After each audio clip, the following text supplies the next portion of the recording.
سورۃ العلق بسم اللہ الرحمن الرحیم اقرأ بسم ربک الذی خلق، پڑھیے اپنے رب کے نام سے جس نے پیدا کیا، خلق الانسان من علق، پیدا کیا انسان کو جمے ہوئے خون سے۔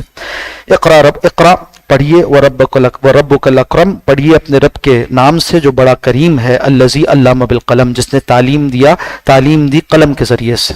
علم کو منتقل اگلی نسلوں تک کیا جاتا ہے قلم سے محفوظ کر کر۔ حدیث میں بھی آیا کہ قید العلم بالکتابہ، علم کو محفوظ کر لو، کتابت کے ذریعے سے لکھ کر اسے محفوظ کر لیا جاتا ہے۔ تو ہر ایک کو جو علم دیا گیا بقیہ انسانوں کو وہ ایسا ہے کہ وہ لکھ کر محفوظ کیا جاتا ہے، اور وہ لکھنا پڑھنا سیکھتے ہیں، آہستہ آہستہ بڑھتے ہیں اور یہاں تک پہنچتے ہیں کہ پھر اس کے بعد عالم کہلاتے ہیں۔ مگر رسول اللہ صلی اللہ علیہ وسلم کا علم تو معجزانہ شان کا حامل ہے کہ آپ نے کسی کے سامنے زانو تلمس طے نہیں کیے، اللہ نے آپ کو خاص تعلیم عطا فرمائی۔ اور یہ وہ آیات ہیں جن کے بارے میں مفسرین کا اتفاق ہے کہ سب سے پہلی نازل ہونے والی وہی ہے کہ آپ غار حرا میں موجود تھے، حضرت جبریل تشریف لائے اور آ کر آپ کو اپنے آپ سے بھیجا، لگا کر کچھ اپنے سینے کے ساتھ آپ کو دبایا، اور اس کے بعد یہ عمل 3 دفعہ دہرایا، اور اس کے بعد فرمایا پڑھیے اقرا، تو آپ نے فرمایا ما انا بقاری، میں تو پڑھا ہوا نہیں ہوں۔ تو یہ بتایا جا رہا ہے کہ بقیہ کا علم تو اس طرح سے ہوتا ہے کہ وہ سیکھتے ہیں، علم حاصل کرتے ہیں، درجہ بدرجہ ایک علم کی منزل کو پہنچتے ہیں۔ اللہ نے آپ کو ایک خاص علم عطا فرمایا کہ آپ کی زبان مبارک سے وہ علوم و فنون کے چشمے جاری ہوں گے کہ رہتی دنیا تک لوگ اس پر تحقیق کرتے رہیں گے، سیراب نہیں ہوں گے۔ آپ کے اس علم سے، اس قرآن سے، اس حدیث سے لوگ کوشش موتی نکالتے رہیں گے، سیراب نہیں ہوں گے۔ ایسا علم آپ کو بلا واسطہ علم اللہ نے آپ کو عطا فرمایا، یہ آپ کی رسالت پر، آپ کی نبوت پر دلیل بھی ہے۔ الذی علم بالقلم، وہ اللہ جو بقیہ کو سکھاتا ہے قلم کے ذریعے سے، اس نے آپ کو سب کچھ سکھا دیا۔ علم الانسان ما لم یعلم، اس انسان نے خاص نبی مکرم صلی اللہ علیہ وسلم کو سب کچھ سکھا دیا جو آپ نہیں جانتے تھے۔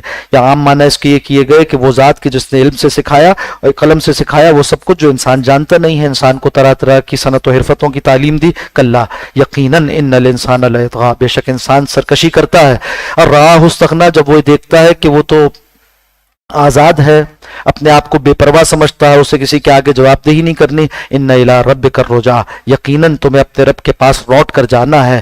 ارأیت الذی ینہا، تو بھلا بتلاؤ وہ شخص جو روکتا ہے۔ ابو جہل کا ذکر ہو رہا ہے۔ نبی اکرم صلی اللہ علیہ وسلم نماز ادا فرما رہے تھے اور اس نے جو ہے وہ روکنے کی کوشش کی اور کہا کہ اگر آئندہ تم نے صحن کعبہ میں نماز ادا کی اور قرآن حکیم کو بآواز بلند پڑھا تو میں تمہاری گردن پر اپنا پیر رکھ کر کچل دوں گا۔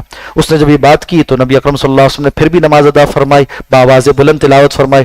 وہ آیا حملہ کرنے کے لیے، مگر اللہ سبحانہ و تعالیٰ نے فرشتوں کو بھیج دیا، اور وہ کہتا ایک دم سے لوٹ گیا، اور اس کا پورا دستہ اور اس کے جو ہم مجلس لوگ تھے وہ بیٹھے ہوئے تھے۔ اس نے پوچھا کیا ہوا؟ کہنے لگا کہ مجھے اتنی زوردار وہاں پر چیزیں نظر آئیں کہ اگر میں ذرا بھی آگے بڑھتا تو جلا کر بھسم کر دیا جاتا۔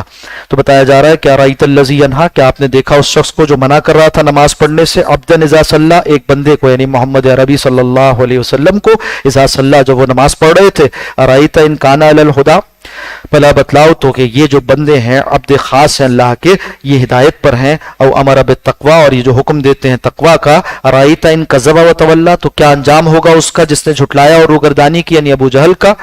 علم یعلم، کیا وہ نہیں جانتا بان اللہ یرا، کہ بے شک اللہ تو دیکھتا ہے، اللہ دیکھ رہا ہے سب کچھ۔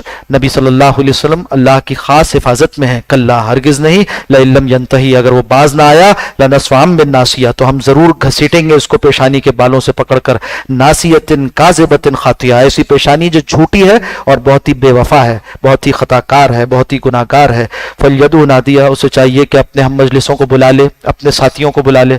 کہا کرتا تھا دیکھو مکہ میں سب سے آراستہ مجلس تو میری ہے، میرے ساتھی کتنے ہیں، میرا جتھا بڑا زوراور ہے، میرے ساتھ کیسے کیسے غنڈے موجود ہیں، تو میں تو سب سے مضبوط آدمی ہوں۔ تو اللہ فرما رہے ہیں کہ بلا لو اپنے غنڈوں کو، سند الزبانیہ، اگر ایسا کرو گے تو ہم بھی پھر عذاب کے فرشتوں کو بلا لیں گے۔ کلا، ہرگز نہیں، تم ان کا مقابلہ نہیں کر سکتے۔ لا تطعہ، اس ناہنجار کی بات ہرگز نہ مانی جائے۔ واسجد واقترب، آپ سجدہ کیجیے اللہ کے حضور اور قرب کے مراحل طے کرتے چلے جائیے۔